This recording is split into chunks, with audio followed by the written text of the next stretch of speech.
Buenos días, presidente. Nancy Flores, de la revista Contralínea. Ahora que estaba hablando de los medios, hay un tema que es muy interesante, que es la próxima consulta popular para juzgar a los expresidentes. En los pocos espacios que se le ha dado a este tema, porque además son muy reducidos tanto en prensa escrita, y en prensa electrónica, en medios electrónicos, se ha tratado de imponer una idea que es que esta consulta no vale la pena, o sea que es una pérdida de tiempo y además de dinero. Se dice que los delitos por los cuales se les podría juzgar a los expresidentes ya están prescritos. Primero, decir que los delitos no solamente son de corrupción ni de connivencia entre el gobierno y el crimen organizado, que podrían ser los que ya están prescritos, sino también los de lesa humanidad, por los cuales se les podría investigar y juzgar, y los de lesa humanidad no prescriben, ¿no? En ese sentido, bueno, decir que cada gobierno tiene sus casos emblemáticos, por ejemplo, el de Salinas, pues todas las matanzas alrededor del levantamiento zapatista de Chiapas de 1994. En el caso de Zedillo, pues están las masacres de Acteal, Aguas Blancas, El Charco, por ejemplo.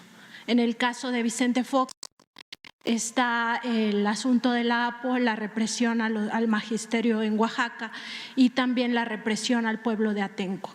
En el caso de Felipe Calderón nos llevaríamos mucho más del tiempo de la conferencia hablando de cada una de las masacres y de cada uno de los crímenes de lesa humanidad que se cometieron en ese sexenio. Incluso hay una solicitud ciudadana para una denuncia en La Haya, en la Corte Penal Internacional, en contra de este expresidente, pues por todos los crímenes de lesa humanidad que se cometieron durante su sexenio. Y en el caso de Enrique Peña Nieto, el caso emblemático, digamos, es el de los estudiantes normalistas, los 43 desaparecidos.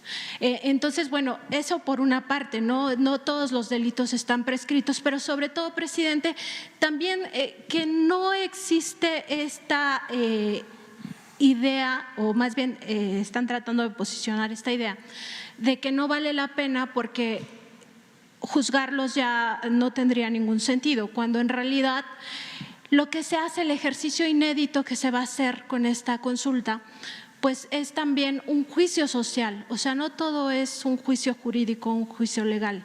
Está el juicio de la historia y está el juicio social.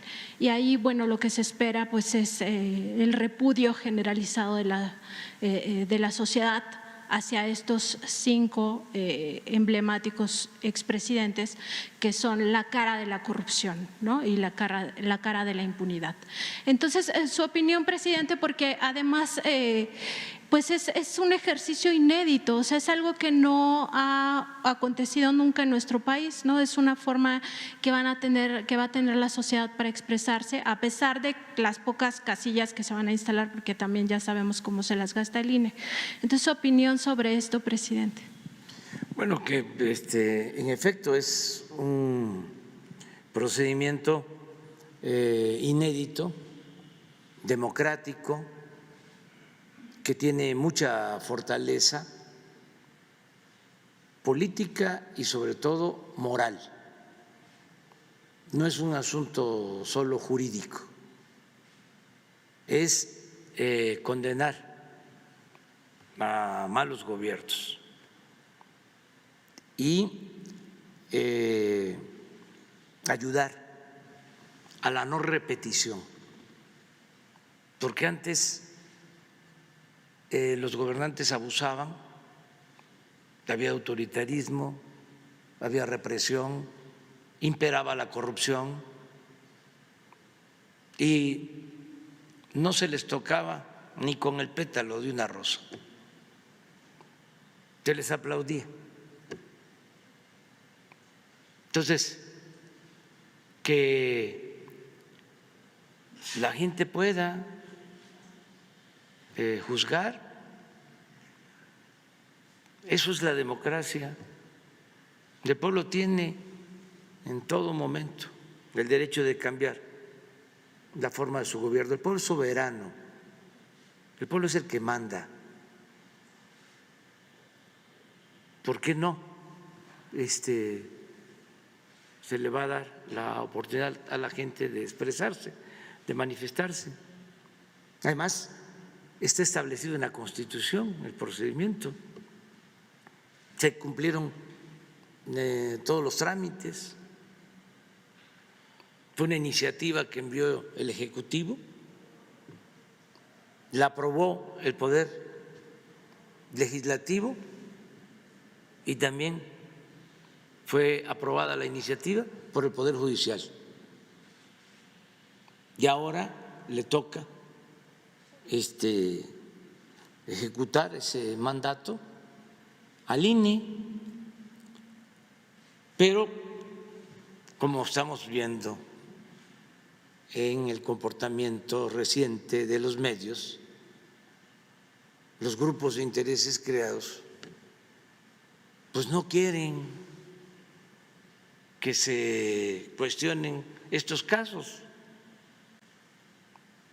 Durante más de 3 décadas no se hablaba en México de corrupción. Es más, y hay que repetirlo hasta el cansancio, la corrupción no estaba considerada como un delito.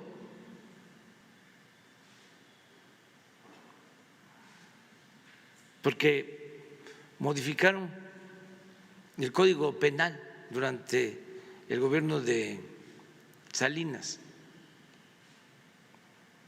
para que no se considerara delito grave la corrupción. Y todavía tuvieron la desfachatez, porque eso caracterizó a todo el periodo neoliberal, toda la política que impusieron durante 36 años, tuvieron la desfachatez con académicos y con intelectuales orgánicos de crear la Procuraduría Anticorrupción, cuando no estaba considerada la corrupción como delito. Pero ya ven cómo creaban organismos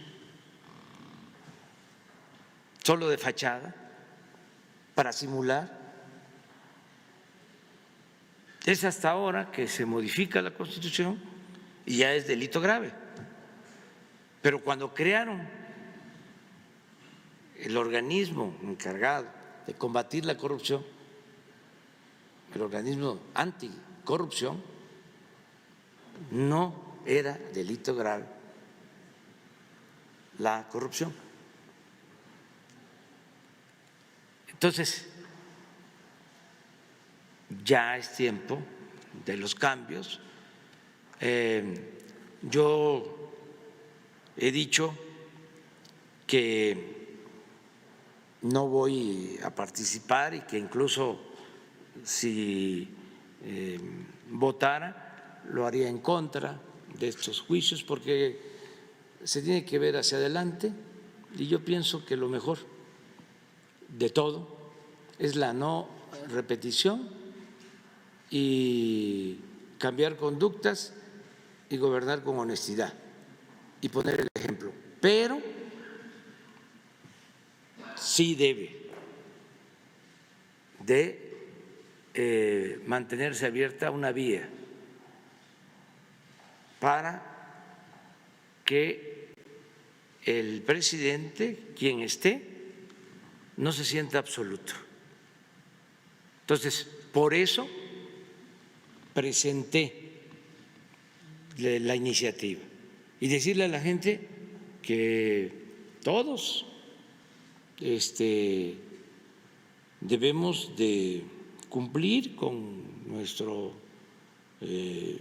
propósito de ayudar a que haya democracia, legalidad, honestidad, un verdadero Estado de Derecho. Todos tenemos que ayudar y establecer como algo cotidiano la democracia participativa, no quedarnos solo en la democracia representativa. No solo es, ya se eligió al diputado, al senador, al gobernador, al presidente municipal, al presidente de la República por un periodo y ya, ellos deciden. No, el pueblo debe de tener siempre las riendas del poder en sus manos. El pueblo pone, el pueblo quita. En la democracia el pueblo manda. Entonces, sí hay que participar. También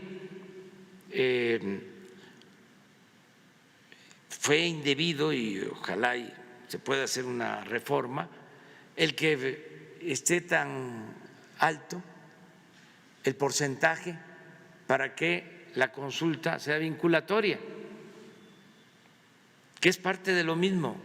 Cuando mandé la iniciativa, se modificó, estaba yo proponiendo, para no gastar y además para lograr más participación, que se hiciera el mismo día de la elección federal.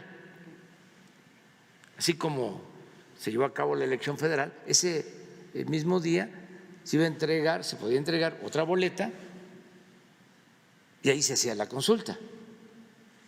Pero no, decidieron, se opusieron que se hiciera ahora en agosto para que no participara la gente. Pero independientemente si se llega o no se llega al porcentaje, es un ejercicio democrático de primer orden. Y pues lo que está sucediendo con los medios es reafirmando lo que hemos venido diciendo, ¿no? De que estos temas no les importan, no hay difusión. Deberían de estar organizando mesas de debate de los que están a favor, de los que están en contra, opinando, informando. No. Sin embargo,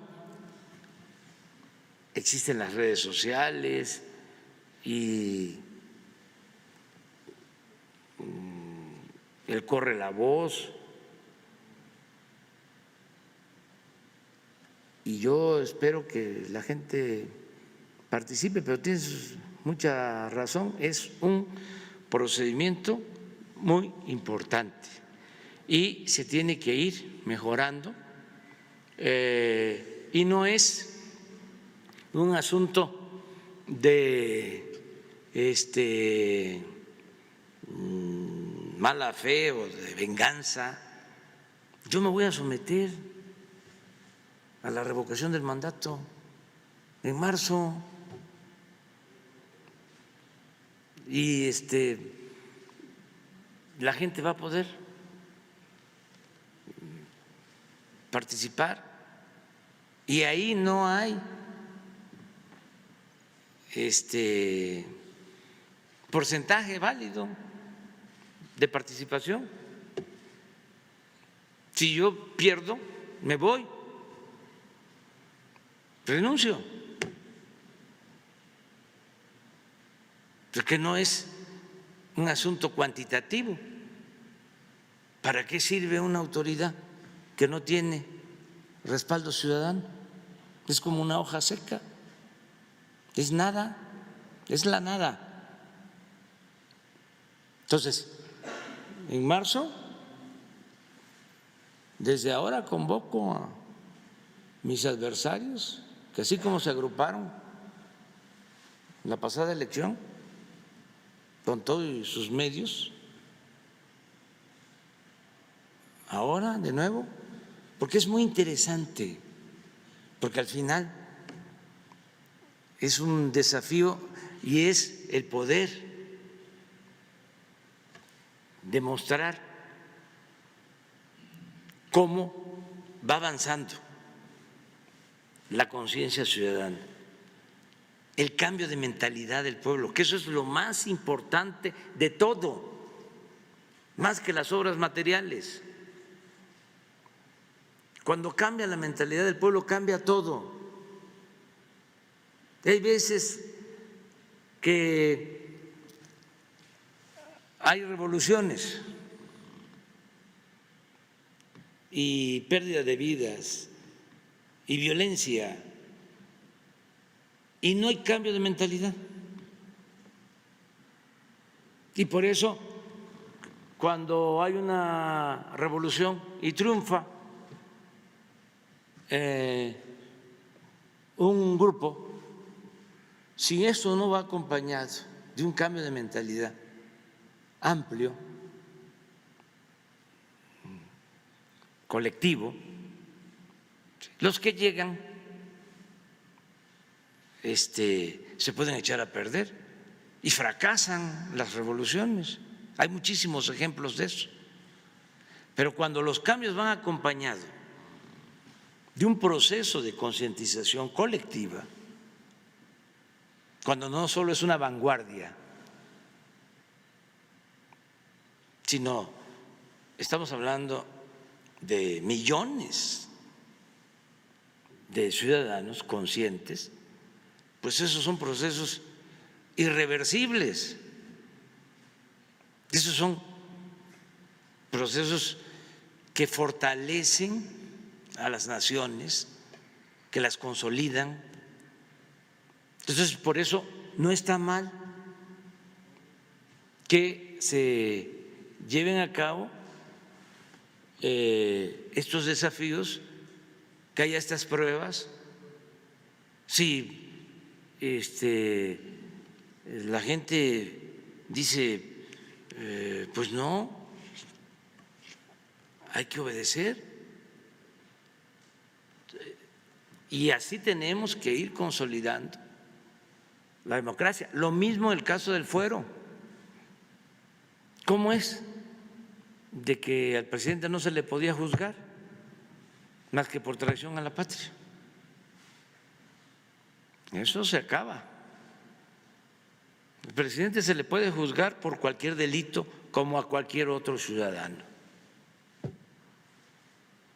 Y ojalá y se quiten todos los fueros, no solo el del presidente, sino que se le quiten los fueros, el fuero a los gobernadores, a los diputados, a los senadores, a todos.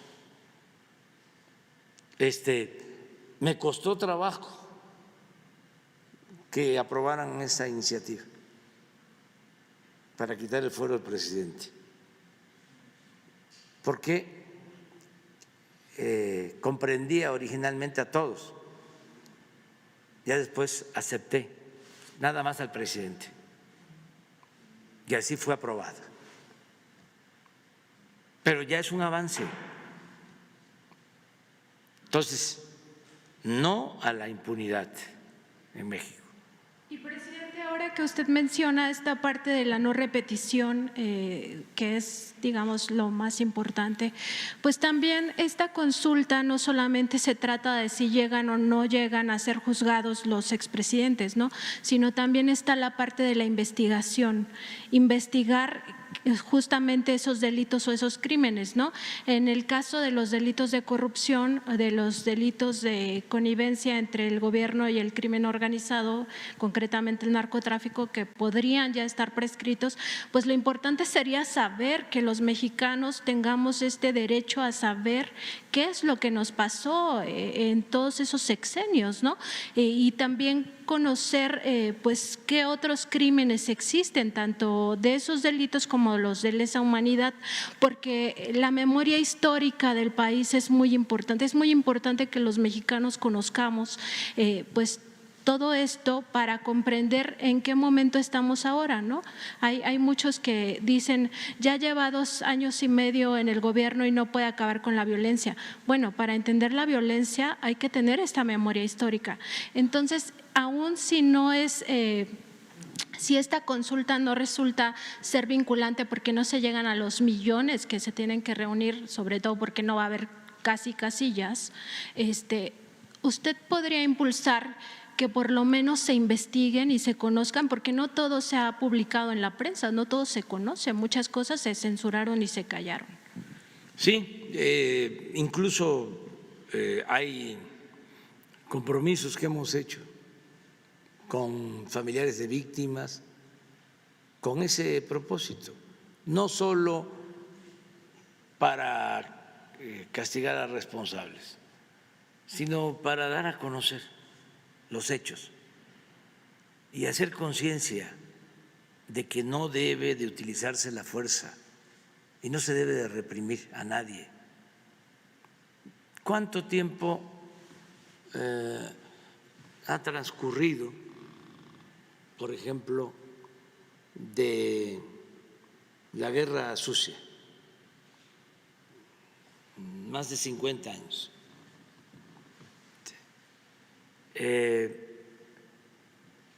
Y hay todavía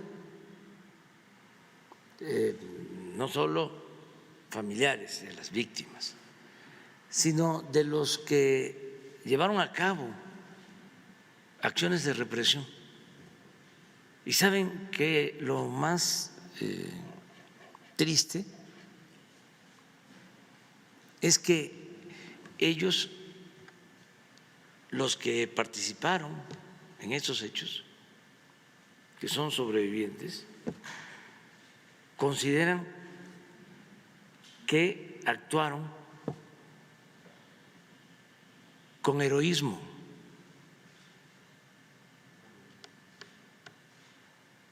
Estoy hablando de las participaciones antes del 68, durante el 68, 71 del siglo pasado. Acabo de tener reuniones con familiares de víctimas y Gobernación está haciendo un trabajo muy bueno, que es una relatoría, que es para eso, para lo que tú estás planteando, para no olvidar y que no se repitan esos hechos. Lo mismo es el abrir los archivos, los expedientes de todos esos episodios de autoritarismo, y que se investigue y se den a conocer por las nuevas generaciones, porque queremos vivir en paz, porque no es el camino a la violencia, no a la represión, no a la tortura, no a las masacres. Y actuar de otra forma, atender las causas que originan el que muchos tomen el camino de las conductas antisociales.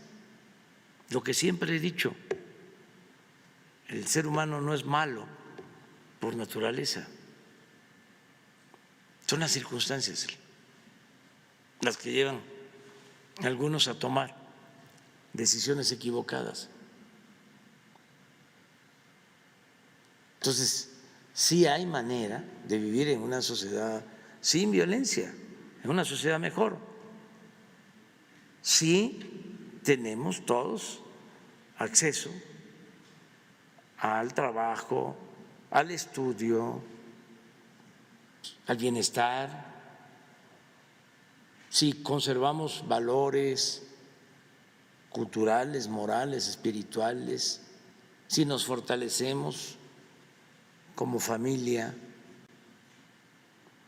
La familia mexicana es algo excepcional, es la institución de seguridad social más importante del país y no se tiene así, con todo respeto, en otros países. No es lo mismo. Eso es un tesoro que nosotros tenemos, la solidaridad, la fraternidad en las familias. Pero ¿qué pasa si por la corrupción, si por la desigualdad por la necesidad de trabajo, tiene que emigrar el padre de una familia y se rompe la familia y se desintegra, pues se afecta mucho la convivencia social y eso lleva pues a frustraciones y a rencores y a odios y a violencia. Entonces, busquemos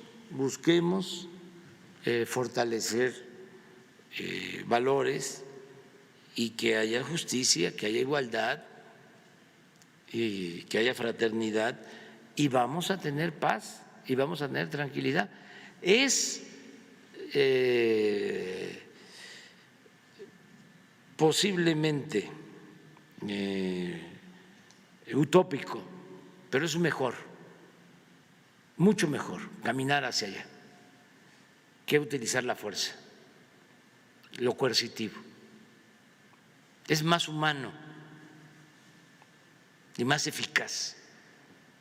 Lleva tiempo y desde luego que se contrapone con la política de mátalos en caliente,